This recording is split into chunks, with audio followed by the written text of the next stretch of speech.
lesson 7.4, solving polynomial equations in factored form,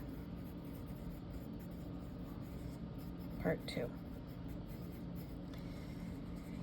All right, for this part, we're going to factor out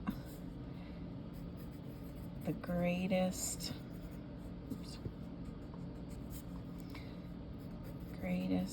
common factor.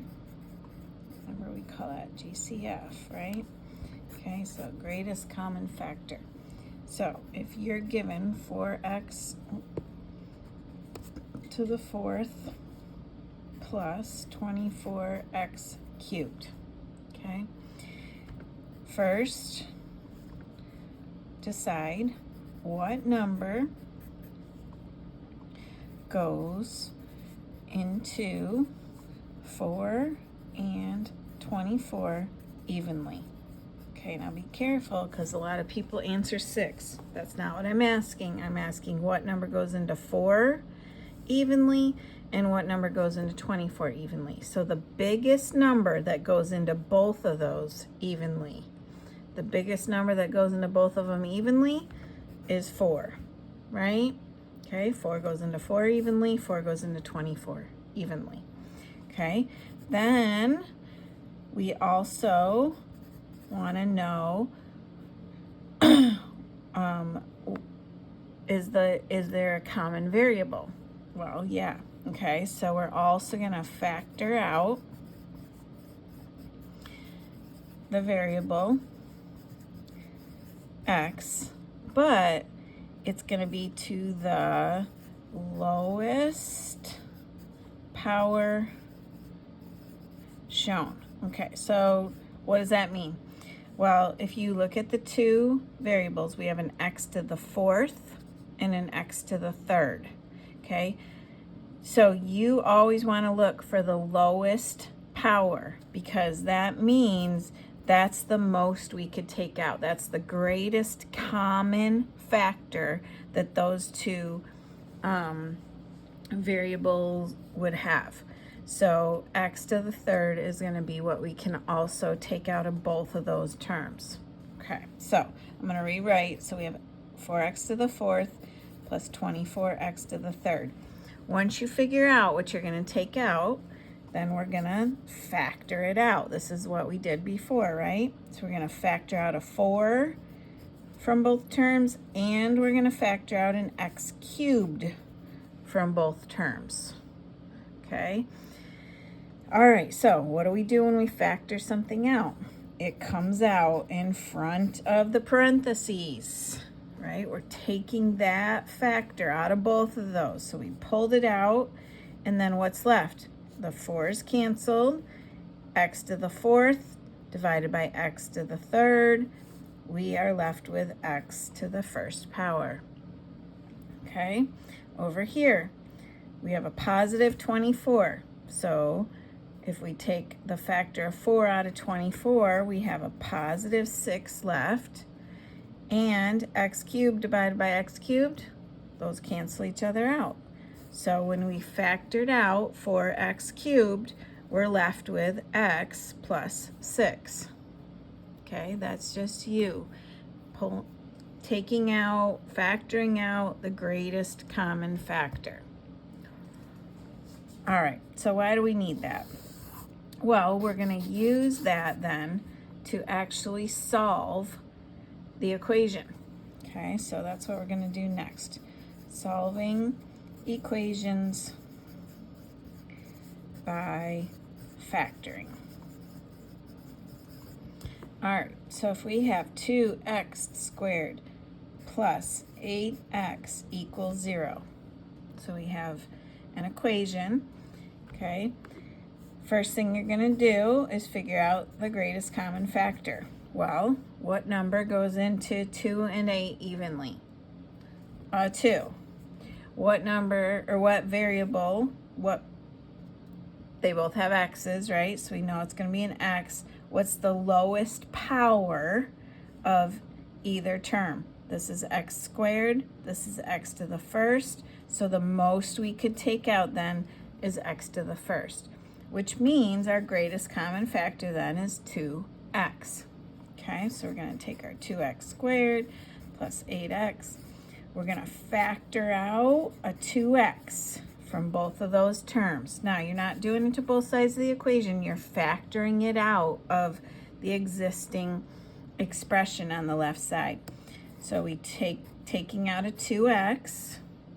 What are we going to have left? These 2's cancel. X squared over x to the first is just x to the first, right? 2 minus 1 gives us x to the first. It's positive, so plus 8 divided by 2 is 4. X divided by x, they just cancel. So we end up with 2x times x plus 4 and equals 0. And then how do we solve that? Well, we already did that earlier. You take each factor to x equals 0 or x plus 4 equals 0 and solve both of those. So we're going to divide by 2, x equals 0. That's one solution. Or we're going to subtract 4 from both sides, x equals -4. Okay? So those are what? Those are our solutions. Those are also called roots. And those are our x-intercepts.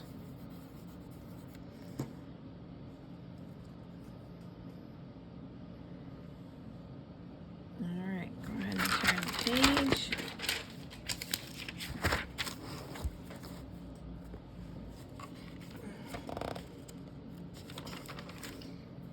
Okay, what if we have 6n squared equals 15n? Well, here's a super important thing that you have to remember.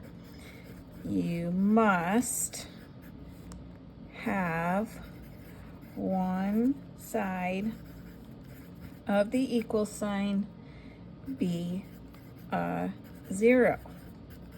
Okay, that's the only way we can use the 0 property is if one side of the equal sign is 0. So if there's something on both sides, then what are we going to do?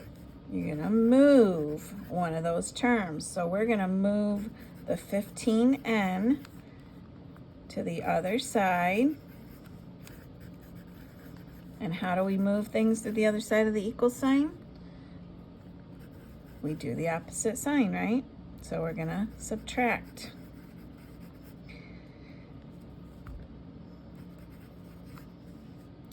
Right? Okay, so I'm going to rewrite. So 6n squared equals 15n. So I want to move that 15n to the other side. I do the opposite sign. Minus 15n, minus 15n. Now, super quick. Number one mistake. Right there. Are those like terms?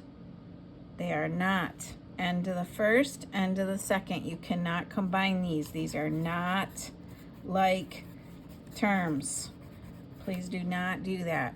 Okay, we end up with 6n squared minus 15n. We cannot combine them, but the reason we did it is so that we could get that 0 on the other side, right? Okay, now factor out the greatest common factor. Okay, and here's why I said this part like I did on the front page. What number goes into 6 and into 15 evenly? Does 6 go into 15 evenly? No. Okay, so what number goes into 6 and into 15 evenly? That's going to be a 3. They both have an n, so we know we're going to take out an n, but to what power? Well, the lowest power of the n's is 1, so we're only going to be able to take out n to the first power. Okay, so our greatest common factor then is 3n. So that's what we're going to take out. Okay, again, I'm going to rewrite just so you can see each step separately. So I'm going to factor out a 3n from both terms, not from both sides of the equal sign, just from both terms. And when we factor something out, that pulls that out in front of the parentheses. What are we going to have left? 6 divided by 3 is 2. N squared divided by n to the first is n. Now look, this is a minus sign, so be careful of that. That's the first one of those we've seen. So it's going to be, it's negative 15 divided by 3, which is negative 5, right? N divided by n, they cancel each other out. So we end up with 2n minus 5 left when we factor out that 3n. Okay, then what? Set both factors equal to 0. So we have 3n equals 0, or 2n minus 5 has to equal 0. In order for that to be true, one of those two factors has to equal 0. Solve for n equals 0, or add 5, 2n equals 5, divide by 2, or n is going to equal 5 halves. Okay, what did we just find? These are our solutions, these are our roots, and these are our x-intercepts. So the graph of that would cross the x-axis at those 2 points, at 0 and at 5 halves, or 2.5. All right, I'm going to have you guys try a couple. So you're going to do 3s squared minus 9s equals 0. And you're going to do 4x squared equals 2x. Okay, let's see if you did these right. So we look at the two terms. What number goes into 3 and 9 evenly? A 3, right? S and S, lowest power is s to the first, so we're going to take out an s. So we're going to take out a 3 and an s from both terms, which means we pull the 3s out in front of the parentheses. The 3's cancel. S squared divided by s to the first power is s. 9 divided by 3 is 3. Oh, sorry, negative 9 divided by 3 gives us negative 3. S divided by s cancels. There's your two factors. We get 3s equals 0. S minus 3 equals 0. So these are our two possibilities.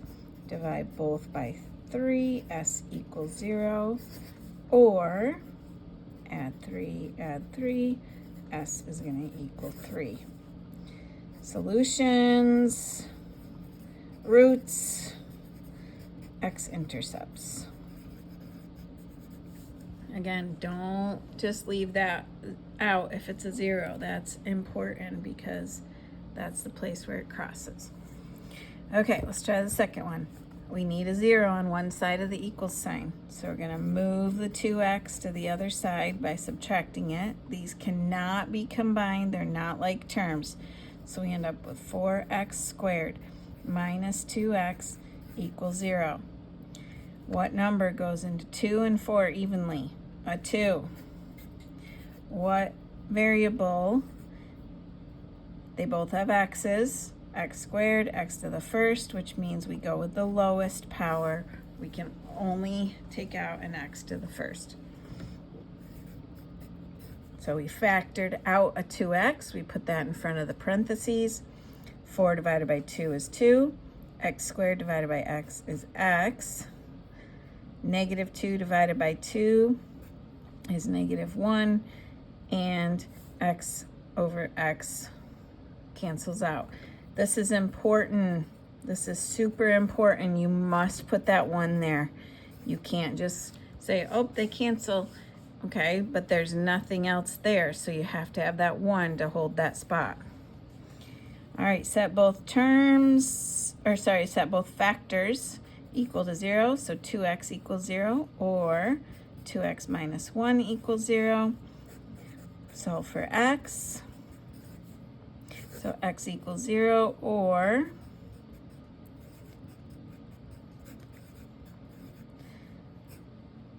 x equals 1/2. Those are our solutions, our roots, and our x-intercepts. Okay, now I know a lot of these, the x is equaling 0. That won't always be true. It's just in these first few that we're going to factor out with GCF, okay?